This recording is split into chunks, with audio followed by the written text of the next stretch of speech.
back to the Neil Haley Show, and my guest today is going to teach us how to have the courage to be wrong. Wow, that's things that you're really taking your ego to zero when you admit you're wrong to your clients, to your family members, to friends. So my guest, Sally Villalba, is going to explain things. How are you, Sally? And thanks for stopping by. Hi, Neil. Such a pleasure to be here. I love our conversations. I'm going to love this conversation. We're wrong. That's the hardest thing. It's harder than anything in the world to admit after we fought with somebody or said something to say we're wrong. Because if we say we're wrong, we put our guard down in a way that makes us feel really not good. You know what I mean? So that's my thought. Yeah. And you know what? As an emotional wellness coach, I deal with this on a daily basis. And the fact is that we fight to be right so much that we're wrong most of the time.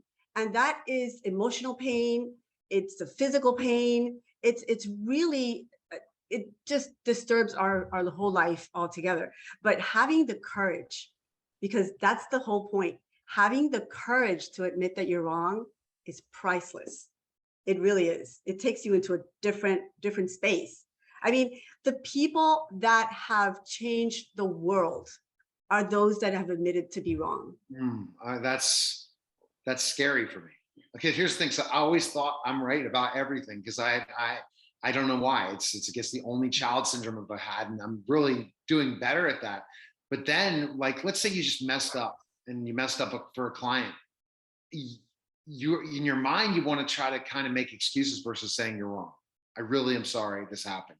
Saying I really shouldn't have done this. And because you're afraid of what that a person will say when you say you're wrong. How do you coach your clients to have the courage to say it and to understand it? Most of the time, the other person is going to understand you. Well, here's the thing. We're not born with the whole book under our arm saying you are born with knowing it all. We're not. You bring me the first person and that's going to be a great thing, but there isn't anybody. So the first thing we got to do is really be open to understanding that we don't know it all, and that sometimes different perspectives are actually going to enhance what we already know. So having the courage to be open to different perspectives, to being open to listening to other people, to being open to understanding that we own beliefs, like if they were made of gold, but beliefs can be changed, facts cannot. So when you're open to saying, okay, my belief system is this, like I believe that I am right, like you said, I'm right about this, and there's no other way. When in fact, like you take time, you step away from yourself, and you say, you know what, I might have some good points, but other different points of view can enhance my point. It doesn't mean that you're totally wrong. It doesn't mean that you're just like go throw yourself off a cliff because you're wrong about everything. Absolutely not. But you can enhance your point of view and bring in other parts that can make your point of view even better. And you can be able to express it in a different way instead of this righteous point of view that you're standing in stone in that place and you're not going to move, because it's hurtful. It doesn't really help you to grow. It doesn't help you to go to the next level. And it doesn't help you to connect with other people, because you technically really, when you stand in that place of righteousness, of know-it-all, you really move people away from you. Like people don't want to be with you. You find specific people that, you know, you have a specific service and someone else does, and you're working as a team, and they say they know it all and their way is the right way and there's no other right way. Then it's like, I at one point was thinking that versus, hey, this is collaboration. We're going to learn. If we're lifelong learners, we'll admit we're wrong. And then what about is it's really the hardest part when you say you admit you're wrong is the other person's response, because you're waiting. Okay, I was wrong. I thought it was this way, but you were absolutely right.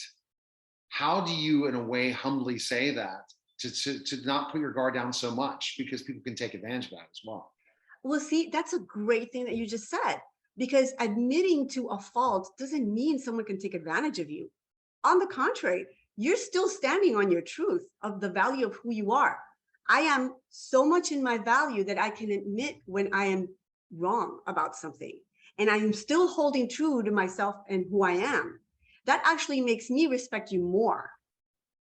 So having a righteous belief and not wanting to admit you're wrong doesn't hold space of you protecting yourself from anything. On the contrary, you protect yourself against everybody because nobody's going to want to be near you anyway. So it's just a matter of opening yourself up to growing. The only way you can grow is by failing. The only way you can grow is by admitting, hey, I tried this, it didn't work. Maybe I can try something else. Like, we are wrong in so many things. We fail in so many things. And that's the beauty of growing and just moving forward. Like, if you're on a raft in the middle of a river and you're flowing with the river and you're going with it, you're learning.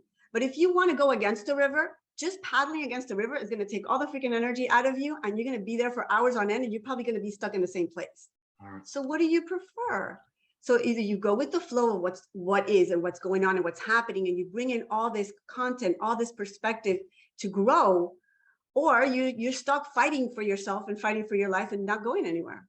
It's up to you. You have a choice. Absolutely. Best place we can find information on you. Great information, Sally. Where can we go? SallyVillalba.com and Sally's Tips on Instagram. I'm there all the time. I appreciate it, Sally. Thanks for stopping by. Thank you so much, Neil. You're listening and watching The Neil Haley Show, and we'll be back in just a moment.